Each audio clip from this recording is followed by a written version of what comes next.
We'll take you inside a Fayette County courtroom where a woman accused of meeting a dangerous fugitive is arrested in court. We're tracking the search for the person who stole a badge and a gun from a Central Kentucky police officer. The hunt is on in southern Kentucky for a prison escapee from Lexington. Tracking, alerting, protecting. This is WKYT News at 5.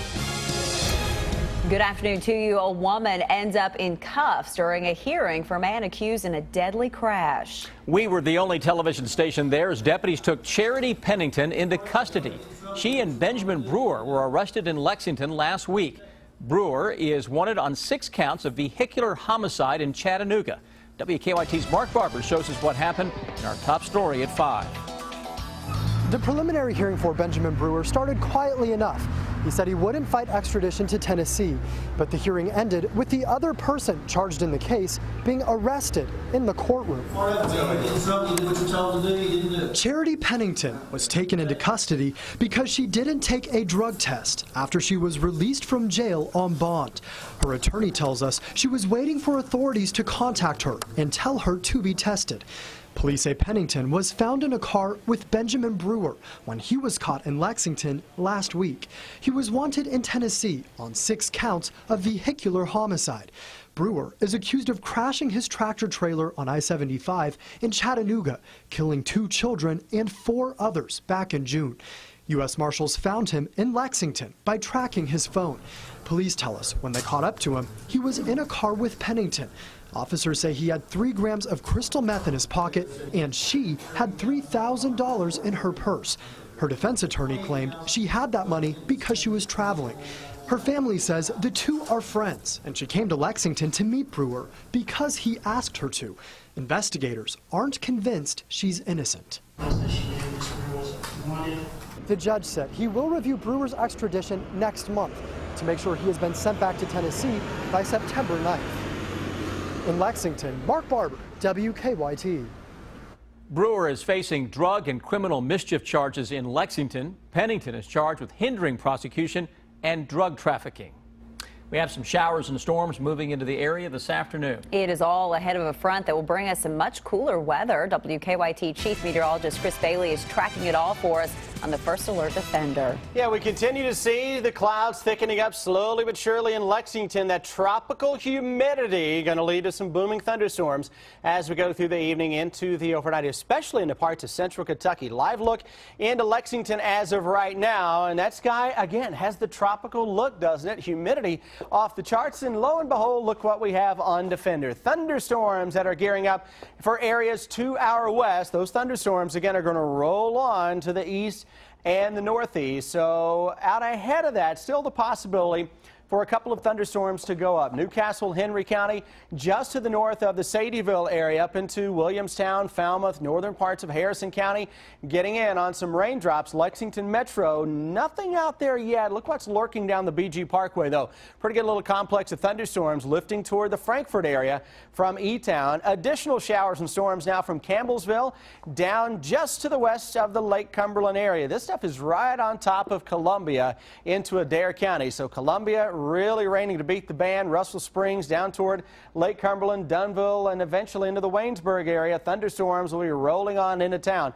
Out ahead of that, we've been a little on the soggy side across parts of Laurel County today, McKean to Jackson County. Still a couple of isolated thunderstorms that are rumbling through here, and everything into motion, showing the general northwest to southeast or southwest to northeast trend of any thunderstorm that's out there. We'll see some storms on and off through the evening. It isn't a total washout, but yes, some heavy downpours as temperatures drop through the 70s. Coming up in a little bit, we'll focus on what follows up the thunderstorms, guys, and I think you're going to like that forecast as we get rid of the boomers early tomorrow.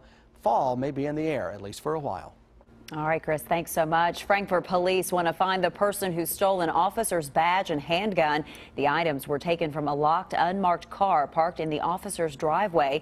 As WKYT Sean Moody shows us, police say the theft creates a public safety concern as well. Frankfort police said that car wasn't marked, but it should have been pretty obvious that it was a police car. Now they're concerned that that captain's badge and gun are out here on the streets. Frankfort police say this happened overnight while the car was locked at the officer's home. Our officer came out to come into work this morning and noticed that his vehicle had been broken into. Police say someone took a gym bag from the car. Inside, they say, were a captain's badge and a department-issued Glock handgun. We have thrown a lot of our resources at this investigation and hope to bring somebody to justice in this case. They say the idea of someone out there having a Frankfort police badge is unsettling. Our biggest concern is that somebody will try and use that badge to identify themselves as a Frankfort police officer or any type of law enforcement officer, which we do not want to happen. If that happens, police say you can ask for proof. Anytime somebody in plain clothes shows you a badge and tries to identify themselves as a police officer, that you would ask for a photo identification that should accompany that badge. Police are accepting anonymous tips through Frankfort Crime Stoppers. If that tip leads to an arrest, it could be worth $1,000. In Frankfort, Sean Moody, WKYT. Police said it is unusual for someone to steal from locked vehicles. They said they typically look for easier targets. It is a plea deal that takes him from Subway spokesman to registered sex offender. Today, Jared Fogle agreed to plead guilty in a child pornography case. The deal means shocking details in the case are now public. Adriana Diaz is in Indianapolis with the latest. Former Subway spokesman Jared Fogle left an Indianapolis courthouse after agreeing to plead guilty to child pornography charges. Jared Fogle expects to go to prison. He will do his time. Prosecutors released documents Wednesday laying out the charges against Fogle. They accuse the former pitchman of traveling to New York City to pay for sex acts with minors. This is about using wealth, status, and secrecy to illegally exploit children. Fogle is also accused of knowingly receiving child pornography secretly produced by Russell Taylor, the executive director of Fogle's foundation. The court appearance comes 6 weeks after federal agents seized computers and other evidence from Fogle's home. Under the terms of the plea deal, Fogle has agreed to pay $100,000 in restitution to each of the 14 underage victims.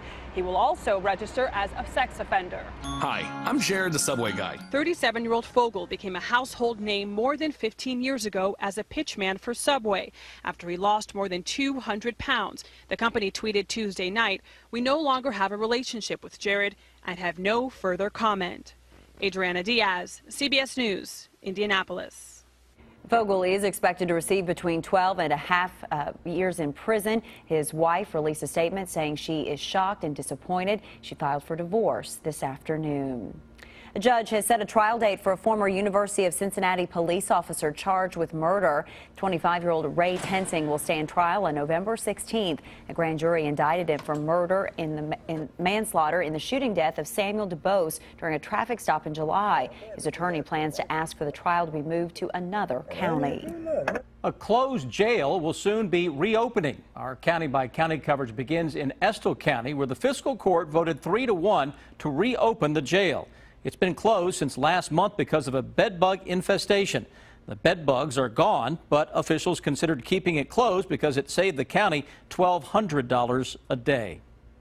Weeks after a Bullitt County man shot down a drone in his backyard, a state lawmaker is introducing legislation to regulate their use. State Representative Diane St. Ange wants exemptions for schools, the military, and companies using drones for legitimate business purposes. Now, this is her third attempt at passing the law. She plans to sponsor a bill dealing with personal drones in the next few weeks. A former Olympian was supposed to get out of prison this week. Why his release has been delayed. A new study could change the way cancer patients are treated. We'll show you what researchers are looking at in Better Living.